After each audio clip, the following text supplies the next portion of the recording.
안녕하세요. 저는 30대 중반 남자입니다. 아내와는 결혼한 지도 벌써 6년이라는 시간이 지났네요. 연애하면서 이 여자가 아니면 내 미래는 상상도 못할 거라 생각을 했습니다.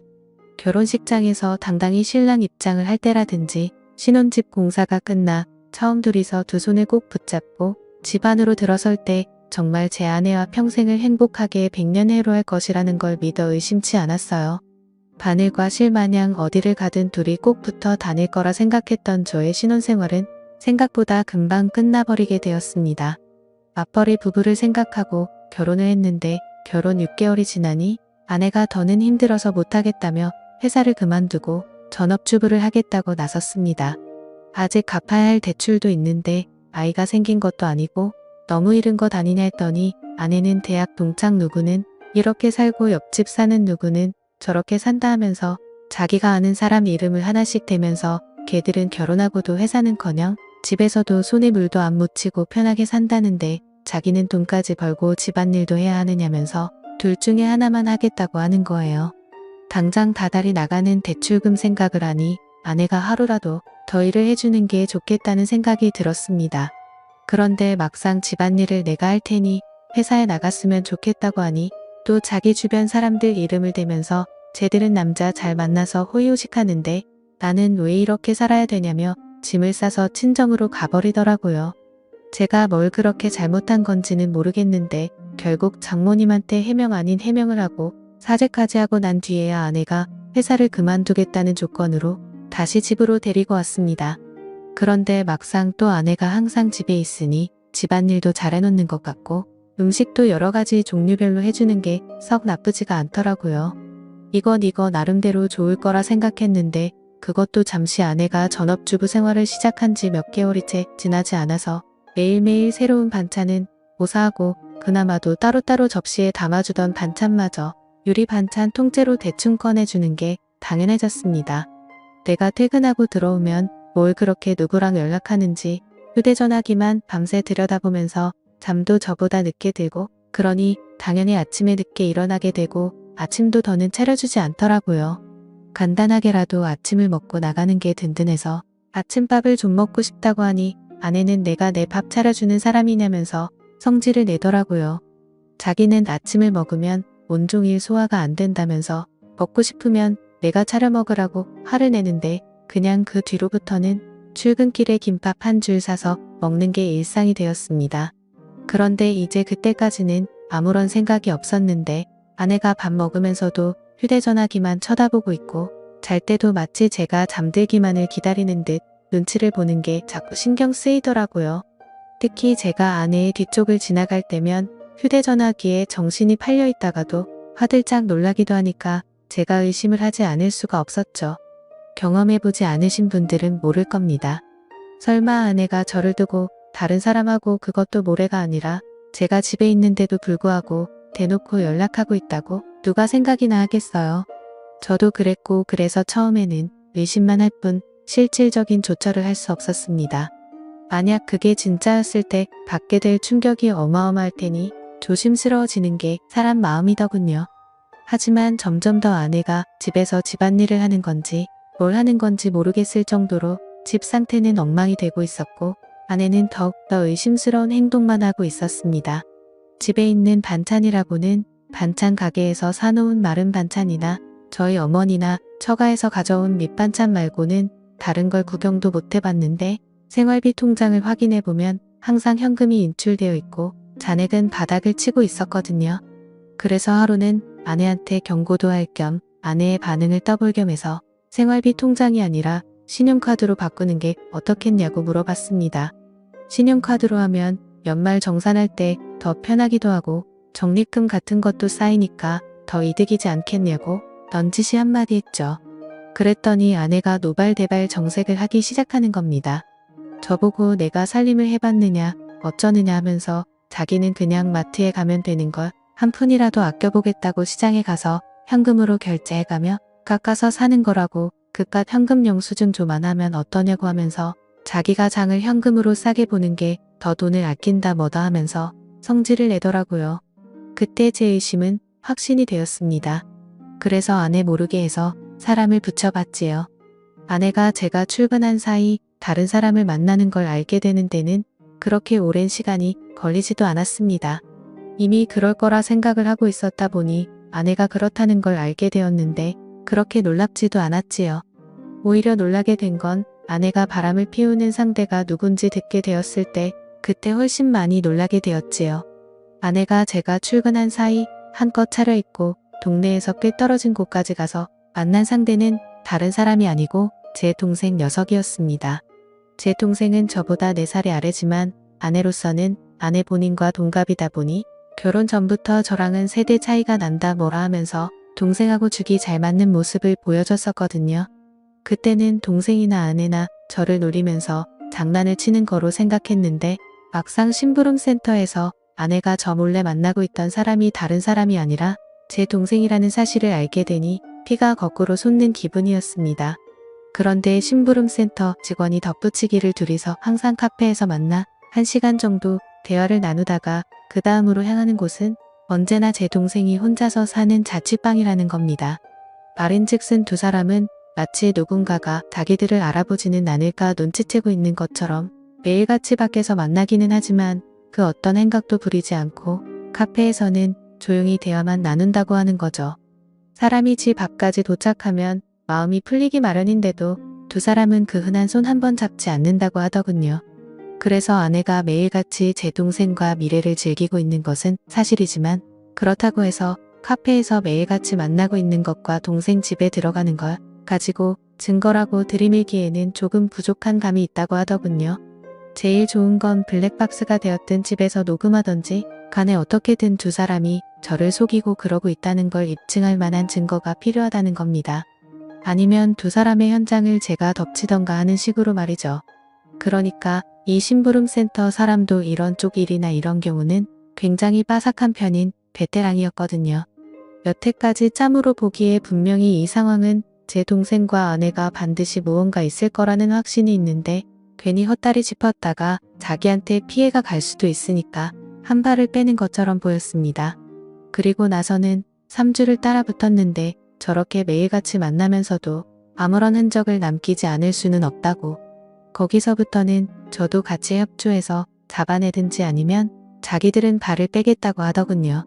제가 여태까지 들어간 돈이 얼만데 현장 증거를 나보고 잡으라는 거냐고 따지니 이만 여기까지 하겠다는 겁니다. 이후의 일은 제가 알아서 하라고요. 어디에 돌팔이 같은 놈들한테 엮인 기분도 들고 괜히 다른 센터를 찾아봐야 그 정도로 암수를 피우는 거라면 아무것도 못 잡아낼 수도 있겠구나 하는 생각에 저도 더는 시간 낭비를 하지 않기로 했습니다. 그냥 제가 현장을 직접 덮쳐버리는 게 낫겠다 싶었어요. 회사에 월차를 내고 렌터카를 하나 빌려서 동생이 사는 자취방 앞에 대기하고 있었습니다. 아내는 제가 출근한 줄로만 알고 있을 테니 매일같이 만나고 있다고 하는데 당연히 그날도 둘이 똑같은 패턴으로 카페에서 둘이 만나서 동생 집에 도착을 하겠다는 계산이 서 있었습니다. 차 안에서 숨죽여서 기다리고 있었지만 그 시간이 평소와는 다르게 엄청나게 천천히 가더군요. 이 무더위 속인데도 모자도 뒤집어 쓰고 최대한 안 보이게 동여매고 있으니 거기에 차 시동도 걸어놓지 못하는 상태다 보니 정말 죽을 맛이었습니다. 그런데도 심장은 엄청나게 빠르게 뛰고 정말 그 차 안에서 무슨 생각을 했는지 기억도 안 날 정도로 오만 가지 생각이 오고 갔습니다. 아니나 다를까 거의 매일같이 똑같은 패턴으로 행동한다는 말과 똑같이 두 사람이 시야에 들어오더군요. 사진으로 보는 것보다 실제로 보니 정말 치가 떨려서 그 자리에서 문을 박차고 나가 두 사람한테 욕한 바가지를 쏟아붓고 싶었지만 현장을 덮치기 위해 속으로 참을 인자를 새기면서 겨우겨우 참아냈습니다. 카페에서 둘이 시간을 보냈으니 집 안에 들어가자마자 본 경기를 시작하려나 그 길로 저도 뒤따라 들어가 문을 열고 들어가고 싶었지만 참았습니다. 그때의 1분 1초는 정말 제 인생 그 어떤 시간보다 느리고 천천히 흘렀습니다. 무더위에 두 사람 다 걸어오느라 고생 좀 했을 테니 땀이라도 식히겠거니 싶어서 조금만 더 시간을 두고 기다리기로 했지요. 동생 집 비밀번호는 제가 이미 알고 있었습니다. 뭔가를 바꾸는 걸 별로 좋아하지도 않는 성격이어서 예전부터 한 번호만 쭉 고집해온 녀석이거든요. 이미 두 사람이 집에 들어간 상황에 저도 뭘 더 차 안에 있을 필요가 있겠나 싶어 저는 이미 동생 집 앞까지 들어와 있는 상황이었습니다. 얄팍빠진 철제 현관문 너머로 아내와 동생의 목소리가 들려오는데 정확하게 무슨 내용을 말하는지는 들리지 않았지만 동생이 벌써 시작을 한다느니 어쩌니 아내가 오늘은 조금 빨리 좀 끝났으면 좋겠다느니 어쩌느냐 하면서 하하호호거리며 이야기를 주고받더군요.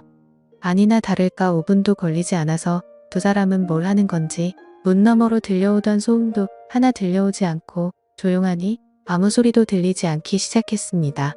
둘이서 나눴던 대화 때문에라도 이미 미칠 것 같았는데 막상 아무 소리도 들리지 않으니 눈앞이 깜깜해지더군요. 더는 기다리지 못하겠다 싶어서 문을 박차고 들어갔습니다. 들어갔는데 두 사람은 제가 생각한 것과는 정반대로 서로 멀찌감치 떨어져 앉아있더군요. 옷도 제대로 갖춰 입고 있었고 말이죠. 오히려 그 문을 따고 들어간 제가 더 당황스러웠습니다. 지금 뭐 하는 거냐고 크게 외치면서 들어갔는데 오히려 제가 민망한 상황이 되어버렸어요. 아내는 집에서 재택근무 형식으로 일할 수 있게 인터넷 사업을 구상 중이었고 그 과정에서 컴퓨터에 능숙한 제 동생에게 도움을 받고자 그동안 동생을 만나왔던 겁니다. 오히려 제가 동생과 아내에게 몹쓸 짓을 하고만 상황이 되어버렸죠. 손이 발이 되도록 싹싹 빌어야 했습니다. 아무리 의심할 게 없어도 그렇지 어떻게 동생과 아내를 그런 사이로 의심할 수 있느냐고 동생에게 한 소리 아내에게 한 소리 듣고 나서 나아가서는 어머니에게 한 소리 또 듣고 장모님한테는 아주 가루가 되도록 욕을 얻어먹었습니다. 졸지에 저는 아내랑 친동생 사이를 의심하는 의심병 환자가 되어버렸죠. 그 이후도 후유증이 엄청나서 아내와는 서로 말도 하지 않고 지내게 되었습니다. 그렇게 되니 너무 억울하더라고요. 그래서 아내의 뒤를 캘 때 고용했던 심부름센터 직원을 만나서 따졌습니다. 어떻게 자기는 아무 잘못 없다 잡아떼고 면피를 하려고 할 줄 알았는데 심부름센터 직원이 돈은 다 환급해준다고 하면서도 자기는 억울하다고 하는 겁니다. 자기가 이걸로 밥 벌어먹은 게 어디 한두 번 한 게 아니라고 다른 업계에서도 베테랑이라고 자부하고 다니고 그동안 경험으로 저와 제 동생의 사이가 거짓이 아니고 거의 확신에 가깝다는 듯이 이야기를 하기 시작했습니다. 이 양반이 내가 틀렸다고 하니까 자존심이 그렇게 상했나 싶었고 저는 사실 억울한 게 더 컸기 때문에 헛소리하지 말고 그럼 환급이나 해달라고 했어요. 그 양반한테 보수를 환불받는다고 해도 이미 엎질러진 물을 되돌려 놓기에는 힘든 상황이었지만 그래도 마음이라도 풀고 싶었거든요. 그런데 그 양반이 흔쾌히 환급을 해준다고 했다가 자기한테 짧게는 2주에서 길게는 2달만 시간을 달라고 하더군요. 제가 보수로 준 돈이 그렇게 큰 목돈이 아니었는데 이 양반이 돈이 궁해서 그러는가 싶었습니다. 그런데 그게 아니었고 자신은 지금도 확신한다면서 지금부터는 무료로 더 조사해본다고 하더라고요. 만약 그렇게 했음에도 자신이 틀린 거면 다 환불해준다고 말이죠. 안 그래도 헛다리 짚어서 쪽팔렸었기에 그냥 무시하려고 하다가 공짜로 해준다는데 내심 저도 껄끄럼해서 일단 알겠다고 했습니다. 그로부터 정확하게 한 달이 지나서 그 양반이 저에게 녹음 파일 하나와 사진 몇 개를 내밀더군요. 그리고 그건 사실이었던 겁니다. 아내와 제 동생의 사이가 말이죠. 심부름센터에 어떻게 그걸 확신했느냐고 했더니 주변 정황만 봐도 다 보이는 상황이라는 겁니다. 갑자기 커진 아내의 씀씀이와 돈의 사용처를 들키기 싫어서 현금을 사용하는 것까지 말이죠. 제 아내가 동생 집에 들락거리는 건 어떻게든 둘러댈 수가 있지만 돈을 번다고 하는 일인데 오히려 소비만 더 커지고 있으니 뭐가 있어도 있다고 확신을 했다는 거죠. 그리고 두 사람이 사랑의 속삭임을 나누는 정황을 녹음했고 한 달간의 추적 끝에 두 사람이 마음을 놓은 사이 길거리에서 손을 꼭 붙잡고 있는 사진을 찍는 데까지 성공한 겁니다. 보통 그런 식으로 미래를 즐기는 부부들에게는 공식 같은 게 있다고 하더군요. 아무래도 떳떳한 만남이 아니다 보니 데이트 장소가 매번 갔던 곳으로 한정적인 짝이 있기도 하다네요. 그러면 그 짝의 특징이 테이블 같은 곳도 매번 같은 자리를 선호한다는 겁니다. 그 덕분에 둘이서 사랑의 속삭임을 나누는 대화 내용도 녹음을 뗄 수 있었다고 하고요. 환불을 받으려고 했는데 심부름센터에 감사해서 추가 수당까지 지급하고야 말았어요. 아내와 동생을 한 곳에 불렀습니다. 그 둘 앞에 제가 확보한 사진을 들이밀었더니 제 앞으로 달려와서 무릎을 꿇고 속일 생각은 없었다고 두 사람 다 잠깐 정신이 어떻게 되었었나 보다고 하면서요. 자초지종을 들으니 아내가 처음에는 재택근무로 돈을 벌며 가게의 보탬이 되려고 했던 건 사실이었습니다. 그리고 컴퓨터에 일가견이 있는 제 동생에게 찾아가 도움을 요청한 것도 사실이고요. 저 모르게 시작해서 놀라게 해줄 생각에 저한테는 따로 말을 한 적이 없다고 합니다. 그런데 아무 경력도 없는 여자가 제 동생이 컴퓨터를 아무리 잘한다고 한들 인터넷으로 장사해본 경험도 없는 새파란 햇병아리에 불과한데 초짜 둘이서 머리를 싸매고 있겠다고 해도 돈이 벌릴 리가 만무했던 거죠. 그렇게 둘이서 맨땅에 헤딩하면서 생활비며 용돈이며 끌어다 써서 돈을 날리고 나니 그러는 과정에서 둘이 정분이 나버린 거였어요. 처음에는 그냥 돈이 안 벌리는 상황에 스트레스 해소용으로 시작한 건데 날이 갈수록 그 마음이 커져서 이 지경까지 왔다고요. 그러니까 제가 쳐들어간 그날도 일하고 있던 건 맞지만 일이 끝나면 어떻게 될지 몰랐던 거죠.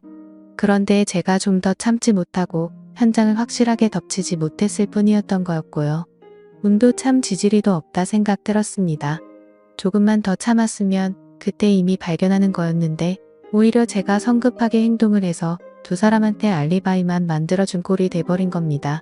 그리고 저한테 그렇게 한 번 걸렸으니 두 사람은 완전히 마음을 놓았던 거고 그동안 밖에서도 누가 볼까 경계태세로 다니던 두 사람이 마음을 놓고 손을 잡고 돌아다니다가 심부름센터에 꼬리를 잡혔던 거였죠.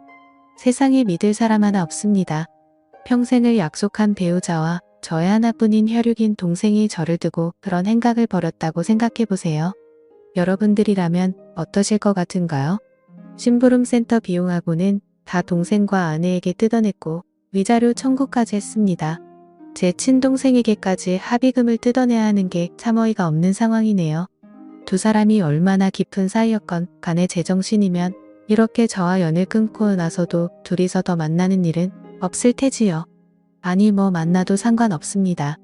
이젠 제 인생에 더 이상은 없는 전처이기도 하고 아예 처음부터 존재하지 않았던 동생이라고 생각하고 살아가기로 했으니까요. 사연을 읽어주셔서 감사합니다.